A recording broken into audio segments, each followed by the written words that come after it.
and a love for the art of the deal.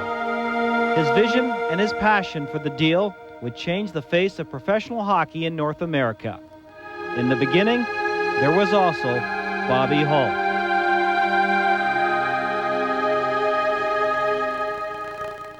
The Blackhawks hero, trying to get rid of Hatskin and his crazy vision, jokingly demanded $1 million to leave the Windy City for the fledgling WHA.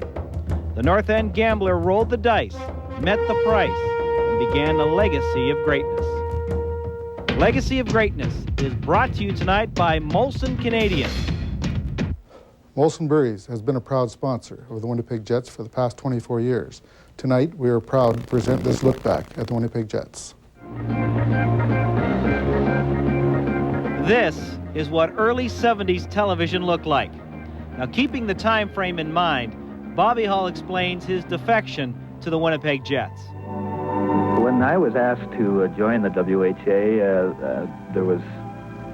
there were a number of reasons that I considered it. First of all, of course, if I told you the money didn't make any difference, I'd be telling you a lie, and which it did. It was terrific. I thought the offer to me and the payment was very rewarding, and there was just one thing I felt bad about, that it had to come from people that had so much faith in me, who I'd never performed for, rather than for the people that I had performed for a number of years.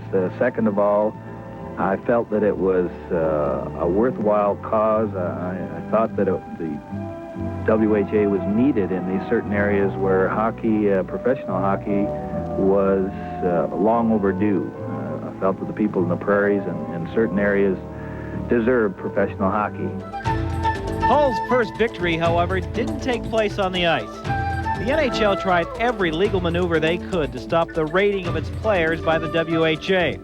So Hull was also named coach of the Jets to get around these maneuvers. 15 games into their first season, the biggest win the Jets scored was in the courts, clearing the way for established NHL players to choose their destinies. You would find on many nights when we weren't playing that the boys were out at a function, a Boy Scout meeting, the hospitals, wherever we were required to be, we made sure that we had somebody there. Bobby Hull was the one that said, boys, that's our duty, that's part of the package. Bobby, pretty well, what he tried to mold was not only how good you are on the ice, but also off the ice, and I think Bobby did a great job that way. Despite Hull's domination of the league with his line mates Norm Bowden and Christian Bordelot, the Jets lost the AFCO Cup final in their first year. Not good enough for Ben Hatskin. The globalization of hockey had begun. The Jets imported the best Swedish and Finnish players they could find.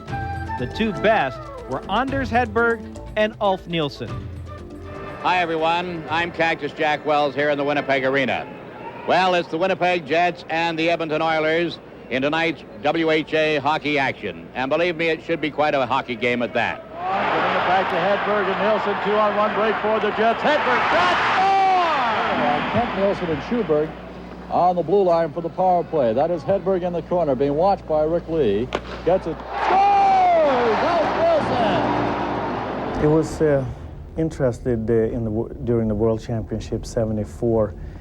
Jerry Wilson had come and talked to me and Anderson Schuberg about the possibility of coming over to Winnipeg and play, and we thought it would be so much easier to come to a new country and a new situation to be more than one person, because if you're 3 or 4, you can have a little bit of an impact on the situation, and Bobby really supported us. And it was when Bill Robinson really came over, we saw that it was some reality behind the Winnipeg situation. When we found out that these guys were genuine guys, just like we were, getting an opportunity to play professional hockey away from their homeland, and once we got the thought of animosity because one of our buddies from Toronto or Winnipeg or wherever it might be was going to lose a job, once all that was over with, we pulled ourselves together and built a tremendous hockey team and tremendous organization. Hockey before, Anders Elf and Bobby was up and down wingers. The man was on the man checking, and with the turn and burn style they had, they'd lose their winger in a second. And for me as a defenseman, when I used to play with them, I had the best view in the whole house because they'd be right in front of me, and I wouldn't know which way they were going. So I was just trying to stay out of their way while I watched them play. It was fabulous. Teddy Green now, the Jets, and Claude Saint-Sauveur of the Edmonton Oilers. Schuberg across the blue line, Nilsson in a long score! The production line of Hull, Hedberg, and Nilsson rocked the traditions of North American hockey with a style of play that made the Jets the envy of pro hockey franchises in both leagues. Anders Hedberg. Wherever we went all around the world and played the top teams from Sweden, Finland, Czechoslovakia, Russia. We played with authority. We played with pride, and we wanted to do well wherever we went. But we also wanted to carry ourselves professionally because we were representing Winnipeg and Manitoba. I always remember Boris Kuglin saying that we were the first club team to beat them. Beat the Soviet national team, and he said that our game with the Soviets that night was quicker than the Montreal Canadian game. And at the time, you think, oh, okay, that's great, but it's not until a few years down the road, as anything else does, time makes you look at things differently, and believe me, that was probably one of the greatest nights there was. We were in Moscow for the Izvestia tournament, and we played there, and on our way home, after we were home, I think it was for about a week or so, we were in Chicago Airport, and Ken the Friar Nicholson was happened to be seen with Muhammad Ali in the airport, and he introduced himself as if Muhammad would know him anyways, but that's Friar. He thinks everybody knew him. But he said that Muhammad Ali had heard of the Winnipeg Jets in Moscow. And I think that alone, what we did, we put a lot of people on the map, and we were well known in Finland and Sweden years and years ago, even before Timo and the boys came over now, and Thomas and that. So it's just, we had started a tradition in training in Europe and combining both the North American style and the European style. And I think really who summed it up the best with the Winnipeg Jets was after Edmonton Oilers won their first Stanley Cup. And Glenn Sather on Hockey Night in Canada and said, I just want to thank the Winnipeg Jets because that's how we molded our hockey club after that.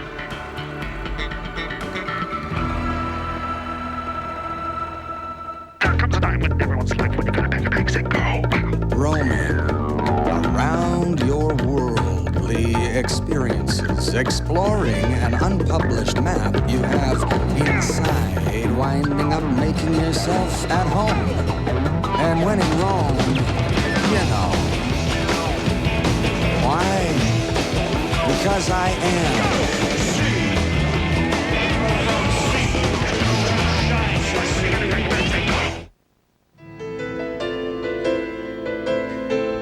It's something that will never ever leave me, the thrill of driving down Portage Avenue in a convertible with your friends, relatives, and fellow Winnipeggers cheering you because you won a championship. There's really nothing like it, and to me, the years that I had here in Winnipeg as a Winnipeg Jet were the ultimate. Putting on that Jets logo, that jersey, meant an awful lot to me. Zoom. Gets it to Hedberg, takes a shot. Anders Hedberg! 51 goals in 49 games for Anders Hedberg. A very exciting time, and Anders, from your reaction, very exciting for you too. Yeah, I sure had a good feeling. The reception from the fans was, I never felt it before. I never happened to me before, and I certainly say thank you very much to all the fans, and I appreciate it very much. The Jets were setting records on the ice. They had become a dynasty. But off the ice, trouble had plagued them financially since their inception. Save the Jet campaigns are not new in Manitoba. Enter Barry Shankrow, a 27-year-old hockey neophyte. The community owned the team at the time, and they had run out of money, and they needed money to make their payroll on February 28th, and we had been holding meetings with a lot of different business groups trying to raise money. We said, well, if we're going to put up $25,000 to see the team to the end of the year, why not put up to $25,000 or $50,000 and buy the team, pay the payroll to the end of the year, and see if we can't get in the NHL? Somebody said, great, let's do it. So, you know, there was originally 8 of us at $10,000 each to make the payroll, February 28th payroll, and all of a sudden we were in the hockey business. We had no idea what it was about, how to get in the NHL, what the WHA was even about. I was a fan. We used to go to the games, and it was that really jumping into the deep end of the swimming pool. We had done no research. We just did it to keep the team in Winnipeg till the end of the year. And then we had immediately Hedberg and Nielsen were going to go to New York, and what would we do? And you know, we got on a plane, we went to Houston, we bought their franchise so that we could have Raskowski and Campbell and Lukowicz so the team would still be competitive. At the same time, trying to figure out how do you get in the NHL, who do you call? I mean, you know, it was just, you know, a bunch of young people just jumping off the end of a cliff. It was really an exciting time. Shankro and his partners tried to find a crack in the wall to slip into the NHL through. People had the gag rule on in the States. You know, they couldn't talk to us, and we were flying all over the place trying to meet the people in the NHL and trying to see if we couldn't get votes and trying to figure out how we could do this. I remember Michael Gabati and I flew to Vancouver, and we met out there. We were right on the runway with the president of the Vancouver Canucks, and you know, we said to him, look, we'll make you a deal. If we can get your vote, we'll play you a series, 2 out of 3. If you win, we'll go away. If we win, we get your vote. And he said, no, we won't play you. I mean, we were just desperate because Toronto, Montreal, and Vancouver, Los Angeles, and Boston were dead set against anything happening. And we were just running around trying to meet people, trying to figure out how to get in. The WHA Jets were still the class of the league. Along the way, Shankro hooked up with John Ferguson for the final run at NHL status. He had just been relieved of his position with the Rangers and wasn't all that interested, and we used to call him up a couple of times a week, and he really started to get the feel from the people in the NHL that something was going to happen. So after a lot of contacts and a few dinners and some good times with John, he's really a terrific hockey guy and a terrific person. He agreed to come to Winnipeg. I had a great deal of respect for Sammy Pollock and Frank Selke. And the Montreal tradition is something that was drummed into me. And it was always a case of a shirt and tie at practice. And on a road trip, we get off in an airplane and people say, there's the Montreal Canadiens. And that's the first thing that I wanted to bring to the Winnipeg Jets, make them proud of themselves before they hit the ice. Fergie's first advice to Barry Shankro was to sign Wayne Gretzky. Michael and I went to Indianapolis because Indianapolis was going to be folding to talk about their players, and specifically Gretzky. And Nelson told us that he had already done a deal with Peter, and that he would consider doing a deal with us if his deal with Peter didn't close. And he wanted $500,000, and we had just gotten into the hockey business, and again, you know, we didn't know anything about players, about what players were worth, about players' rights. So, well, we were sitting there and we said, well, we're not going to pay him $500,000. So we said to him, here's what we'll do, Nelson. We'll give you $250,000 and we'll give you a 1/8 interest in our franchise. He said, I don't want to have 7 other partners. He said, here's what I'll do. I'll sell them to you for $500,000 if my deal with Peter doesn't close. Or I'll play you backgammon 1 game for your franchise or for Gretzky. I'm 27 years old. I'm not playing the guy 1 game of backgammon. And then I said, no, when we were on his plane, we were flying from Indianapolis to Toronto, and we played 10 games of backgammon, and I lost the first game and won all the rest. But we just were playing for fun after that. In 1979, Shankro's mission had been accomplished as the Jets finally became a National Hockey League franchise. But it came with a price. After that awesome championship team we had here in Winnipeg, and then when they stripped us bare and just left us with Lukowicz and Scott Campbell it was heartbreaking. We were going into the National League, but taking that team, if we could have done that, taking that team into the National League, we would have really caused some trouble. We went to a draft. We had a draft, and what we had to do is take 4 players off each team, like the 4 teams coming in. And what we were getting is the overpriced guys, the clubhouse lawyers, the troublemakers, and what we ended up with was people that we didn't want, and it would take a year, 2, 3 years to get rid of those people that you had to take and then start drafting and using. So I never really got to coach those kind of players. All I got to coach in the first years of expansion were all the rejects and the troublemakers. I would think that, and this isn't a resume for Tom McVie, but I would think that first year in the National Hockey League coaching the Winnipeg Jets was my best year as a coach, because I did everything I could. I badgered, I pushed, and we won 20 hockey games and tied 10, and we ended up with, 50 points. The Islanders, their first year in the league, got about 38, so that just goes to show you how well our team did the first year. All of a sudden, we were dealing with guys who, wanted your first draft pick, and they were offering you large amounts of money, or to move from Denver. Denver was moving to New York. Would you stay in this division? Can you do that? And, they would get you in a corner of a room, and they'd have, Eddie Snyder and Bill Wirtz and all these guys, and I was sitting in the corner. Well, they won't move from Denver to New York unless you do this, and you're, I've been in the league now 1.5 years. I'm a real mature 30 years old, and they've got me in a corner, and what do you do?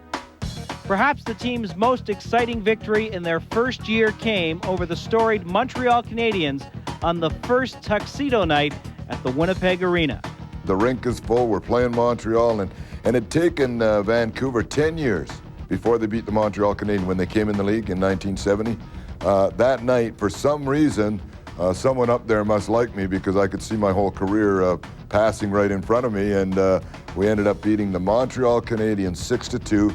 Outshot them 48-18. Believe me, someone up there must like me. Hockey night, we're doing it across Canada.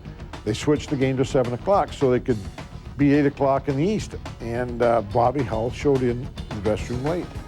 And Tom McVie wouldn't play him because he showed in the dressing room late. And I can remember going down the dressing room. I said, "You realize, Tommy, he owns part of this team?" And I said, "Tommy, you got balls, man."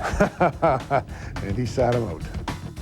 That marked the end of a golden era for the Jets. Hull was finished in Winnipeg.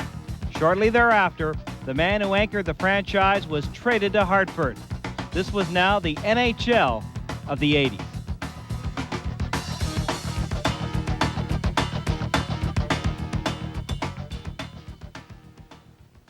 Who can you lean on?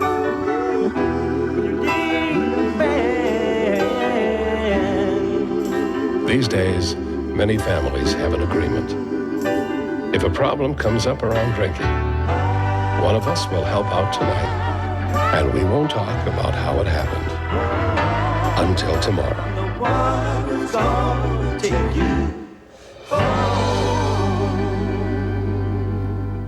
Molson, Manitoba, proud to have played our part. Molson has donated $90,000 to children's charities in Manitoba through the Winnipeg Jets Goals for Kids Foundation. An additional $60,000 has been donated to various Manitoba charities through the Molson Cup program. The 1981 draft of Dale Hawerchuk was probably one of John Ferguson's most astute moves as general manager. He's something the Winnipeg fans are just going to be thrilled about in the years to come, and that's all of the good part about drafting and being patient and waiting for your draft choices. And we're lucky enough to land a Dale Hawerchuk, and he's a youngster, but he's quite a hockey player. Are you anxious about coming to Winnipeg? Any thoughts about playing for a last place team? No. I'm so anxious to get there. It's unbelievable. I wish it was right around the corner, but I'm going to work hard this summer, and I can't wait for camp. Hawerchuk's rookie year was phenomenal. Looking for point number 100. He's got it. Hawerchuk scores into an empty net. His 100th career point in his rookie year. He is now only 9 short of the NHL record, and what a happy youngster he is tonight. It was clear that the Calder Trophy winner would be the cornerstone of the 1980s Jets. Unfortunately, Wayne Gretzky was the cornerstone of the Edmonton Oilers. It was really frustrating because no matter what we did, and Fergie would try to retool the team, but it didn't matter what you would do. You could retool all you wanted. And we had some really good players and we had great chemistry, and then you try to make a change to get closer to Edmonton. Nobody was going to get close enough to Edmonton to beat them, and so we kept changing the team, and unfortunately that changes the chemistry, and then you make a wrong move, and so we were up and down too much, but the rationale behind it was what we had wasn't going to win, and we really wanted to win. You know, we could have said, oh, we're really a competitive team, keep the same team, next year we'll have 92 points, but Fergie, and the same thing with myself and the rest of it, we really wanted to win, and we really thought we could. We were too young, too naive, because, what happens if Mark Messier hurts himself, and we haven't gotten better, and we could have beaten them. And we always tried to beat them, and we were just in the wrong place at the wrong time. After losing in the first round of the 83 and 84 playoffs to the Oilers, the 1985 Jets seemed poised to fare better, drawing Calgary in the first round. This was a team with 6 30-goal scorers. Howardchuk had 53. The Jets finished second in the Smythe division with 96 points. It could have been their year. But in the third game of the series against the Calgary Flames, Jamie McCowan took Howardchuk out with this check. The Jets were leading the best-of-5 series 2-1 going into Calgary for Game 4. 12 seconds remaining here in the third as the Calgary Flames dump it down the ice, and the Winnipeg Jets are going to advance to the next round of Stanley Cup playoff activity as they leave the Saddle Dome with a 5-3 victory and a 3-1 series win. The game in Calgary after Dale Howardchuk got hurt, when the team really, rallied and came back and beat Calgary the next night was really an emotional, I'll never forget that. From this hockey club, well coached, well prepared, they did the job. In the 1986-87 season, the Jets, now under Dan Maloney, had another good year that ended the same way as 84-85. A first-round win over Calgary, a second-round loss to the Oilers. 4 straight is an indication of the way that we played it. I know that's the way everyone's going to look at it, and that's, I guess, the way you have to look at it. But as far as we're concerned, we don't really feel that we should have come out of this without winning a hockey game. We felt we played well enough to win at least 2 of them. There is a lot of parity between the two teams. The gap that we once held has closed. The stress had begun to show on John Ferguson, and Shankro was pressed to make a change. John Ferguson and I had and still have a real good relationship, and I remember John had to fire Tommy McVie because he thought that Tommy McVie was at a point where he couldn't deal with the pressure. And I came to a point where, with John, I thought, John's such an intense person that we got off to a real bad start that year, and I really thought that John was going to explode. And I remember I called up a couple of my partners and I said, I think we're going to have to do something. John, he's just not going to make it. We talked on the phone all the time, and it was the toughest thing I think I ever had to do in hockey, because I really like, and still do, Fergie's just a great guy, and I think he was a really good general manager. Flip pass for Steen. Good job to knock it down. Back. Each team a man shy. Jets moving the puck beautifully. Score! Thomas Steen! Oh, the Jets are coming on now. During the 80s, the quintessential Jet was Thomas Steen. Thomas was a European who came here and could play the North American style, which was phenomenal. To Thomas's credit, he probably was a number 1 center who always played number 2 because he played behind Dale. He always did whatever we asked him to do. He was a gentleman. He was phenomenal for the organization. He moved here, he loved the city, settled down here, raised his family, he's retired, and he's still here. There's nothing that you can say about him that's negative. He was a fabulous hockey player, underrated by everybody but his coaches and his teammates, and a fabulous citizen of Winnipeg. Steen and the Jets finished the 1990 season with another first-round matchup against the Oilers. Saved by Wilson's eyes. He had that glove hand snake out to pull it away from the corner. We were up 3-1. They came back. We were in Winnipeg. We were down in the hockey game 3-1. We tied up the game. It's 3-3. The ice is tilted our way, and everything's going our way, and a fan throws a box of popcorn on the ice, and they stop the game. All of our momentum goes by the time they clean up the popcorn. The crowd has come to a dead stop. The fans have come to a dead stop. There's like 4 minutes left in the third period. Yari Curry comes down, scores a phenomenal goal. They beat us 4-3, and it's over because they're back.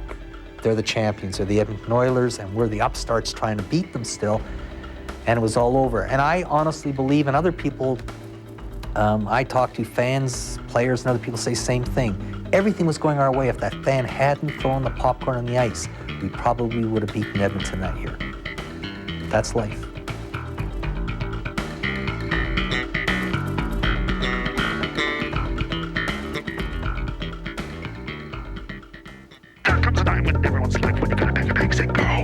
Roaming around your worldly experiences, exploring an unpublished map you have inside, winding up making yourself at home. And when in Rome, you know. Why? Because I am.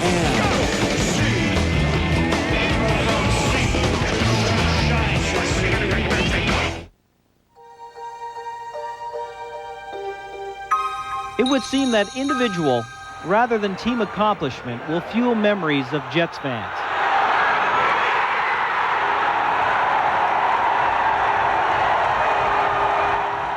For the individuals who played some of the most exciting hockey anywhere in the world in Winnipeg, the city will always be remembered fondly and with respect. I'm so happy that I started my hockey career there.